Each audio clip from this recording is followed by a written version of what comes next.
August 25th, 2016. You're looking at NOAA's National Hurricane Center. This is Atlantic View satellite images. Gaston's on the right, still at 70 miles an hour. And notice that front spinning just in front of Gaston between the two hurricanes. That could very well come into play. One of the models are showing a little activity from that rotation. But here at Invest 99, the mountains stripped the upper clouds away from the storm, but it continued its rotation and skirted out from under them. It's going to affect Florida by the weekend, they're saying, and the models are getting very tight as far as it coming between Cuba and Miami. A couple of them still show it skirt across the peninsula, but more and more are getting in that narrow band, and they're saying now Miami could get a minimum of 10 inches of rain. It depends on how much this thing strengthens. There's not much in its way from this point. It's just going to be warmer water, less winds, and you notice that it's going to get in that movement that's coming into the Gulf, and you see how it sweeps up through Louisiana. Now, they're not tracking the storm going into Louisiana. Two of them just stop in the Gulf, two of the spaghetti models. One goes across Florida, comes back out, and skirts up the East Coast. We'll look at that. Now, look at the water vapor. The brown areas are the very drier areas, and everything else is moisture. So that one brown area that's in the center left of your screen is getting squeezed out. Everything else is moisture around it. And the Gulf is full of it already. In Louisiana, you're still getting rain. You see that? So you're not getting a lot of break, and this thing may not help matters. But again, you can see how wide of an area that's related to the water vapor. You see that? If it pulls all that together, you're going to have maybe more than that 10 inches in Miami. They're saying, European models are saying this thing could become a hurricane inside the Gulf. The U.S. models are saying tropical storm. That's yet to be seen. But Gaston, again, 70 miles an hour, 74's hurricane. We go to Invest 99, and there's a lot of information there again. So if I go too fast, just pause it and read that warning. But it talks about Florida. It talks about the Bahamas. It's saying it's a 50% chance of cyclone formation in 48 hours. It's a low pressure associated with that tropical wave is centered just southeast of the Turk and Caicos Islands. It's producing gale force winds over water to the north of Hispaniola. And you saw that swirl.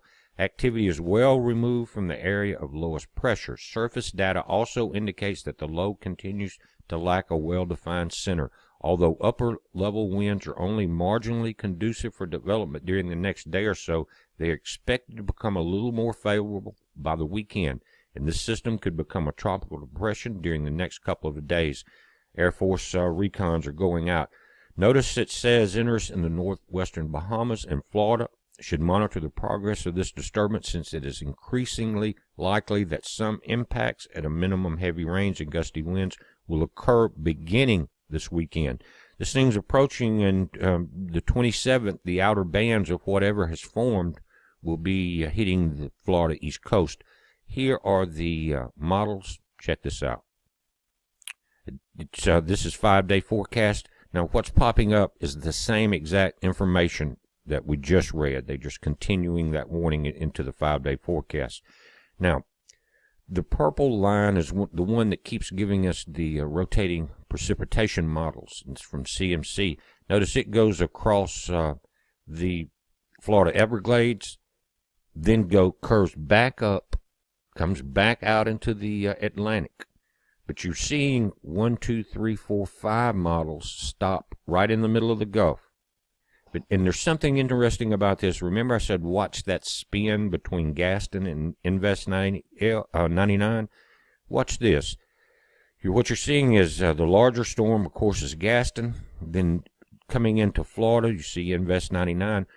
You can see by the 29th, this thing has skirted across Florida and came back out across the peninsula and going up the East Coast. That's just that one CMC model, the purple line, and that's who we're watching here. This is also a CMC model. That's where they're getting that tracking information.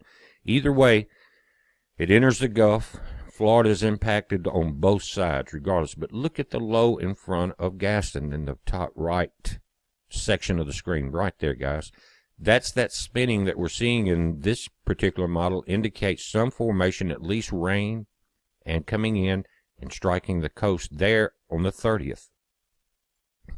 Very interesting weather indeed. So it's going to be important to watch it very closely every day from here until the 1st or 2nd of September just to see what's happening. And they're indicating possible more storms coming off of Africa. There's a close-up of it. And you're looking at the 28th there, the 29th, it's going to be there, 30th, pulling up through Georgia according to this model. But remember, this is just one of them. And then it bounces out. It looks like it gets Carolina again and follows the other storm. Now, this is the NOAA wind speed. This is the area that may form at the top. You can also see the remnants of Fiona there still spinning. But again, Invest 99 right now seems to be the biggest threat. You can see that you've got rotation at the center, and the islands are trying to interrupt that bottom section there because of the mountains there. But it's about to pull away from the high mountains, and it's going to head straight to Florida. And you saw the models come in. If it does not go across Florida, this thing will be stronger because it will not be weakened as the eye is pulled out of its energy source, this hot water. Again, 90-degree weather near Pensacola. Water near Pensacola, guys. Let's just look back. Since you saw the model where that storm forms in front of Gaston, I'm not sure if it's that rotation or the remnants of Fiona. It's hard to tell, but there is another circulation there. And you can see very well at the bottom, this images are 30 minutes later, that the circulation is there. The tall mountains are behind the storm.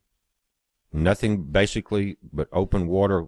A few of the smaller islands leading up into the Bahamas. And then all of this moisture pumping into the Gulf and up through Louisiana. You can see the tip there of Louisiana in the top left where the Mississippi River comes out. It's going to be a moist weekend, guys. I'm going to head that way today. You know, I have a boat down in Perdido. We're going to go down there. They may make us move them up into the bays if this thing gets very strong. You can't stay in some of the marinas because it would not only tear up all the other boats, it would tear up the marina. So a lot of these, which are hundreds of thousands of boats, believe me, from on the Gulf Coast, will be moving. They will be either moving up in the rivers, if this thing gets too strong, or up in the upper bays. But I'll be down there. I'm going to be reporting every day, a couple of times. We're going to be filming from a couple of different areas. We'll see what happens, but we're going to be on top of it. And you guys in Florida and the Gulf Coast and along the East Coast, watch the weather. We have the National Hurricane link at bpearthwatch.com. We have the My Fox Hurricane link there. We have the COD meteorology link there. All of this is satellite information. We're watching it. It's a heads up. Be safe.